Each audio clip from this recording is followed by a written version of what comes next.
Ça ne finira donc jamais. Nous sommes le 3 mars 2023, 11h28, heure à laquelle je me suis enfin véritablement penché sur cette vidéo, sur le sujet de où regarder l'épisode spécial d'une heure tant attendu. Devinez quoi? Il n'y a aucune information concernant la sortie de l'épisode spécial de l'attaque des Titans, mais on sait néanmoins où on peut le regarder. L'épisode en question marque le début de la troisième partie de la saison interminable dite finale. Parce que comme vous le savez, il y a un an de cela déjà sortait la deuxième partie. Cette année 2023, bien évidemment, la troisième annoncée après que celle qui la précédait ait plié bagage devait prendre place en début de cette année. Dernièrement, à l'approche de cette soi-disant dernière partie, une annonce fait éruption pour achever tout le monde. La partie 3, dite la partie véritablement finale, sera divisée en deux parties avec la seconde qui est finalement la dernière de la dernière, se voit octroyer une date inconnue. Oui, on ne sait toujours pas quand SNK se terminera. Allez, concentrons-nous sur ce qui est censé être déjà disponible et laissons de côté les autres parce qu'à ce rythme-là, c'est quand One Piece se terminera que cette saison finale se décidera à enfin mettre clé sur le paillasson. Le pire, il en reste plus que 9 chapitres. Vous m'avez bien suivi. C'est exactement 9 chapitres qui restent pour clore le manga. Enfin bref.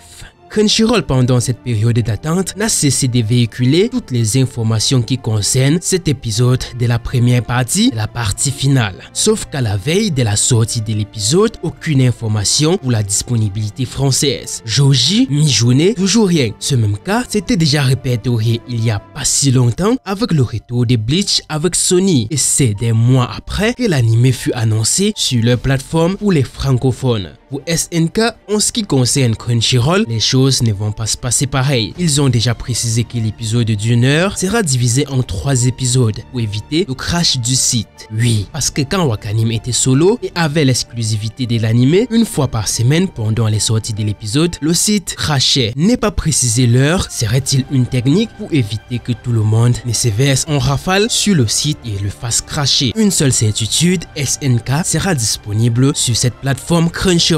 Si ça se trouve, à l'heure où vous regardez cette vidéo, l'épisode en question, en 3 parties, y est déjà. Pour les sites en ligne, ils devront aussi attendre que Crunchyroll le rende possible pour fixer à leur site. Une petite recherche sur Google et vous aurez l'épisode si c'est déjà disponible. C'est quand même un anime qui n'est pas nouveau. C'est un gros classique aujourd'hui, SNK. Allez, j'espère que la vidéo vous aura aidé, renseigné. On se dit à très vite pour une nouvelle vidéo. C'était The Cap.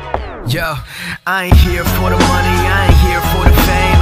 Though it might be nice to own a jet plane, I'ma do it all for you. Come along and see it's true, but the world is pretty cold.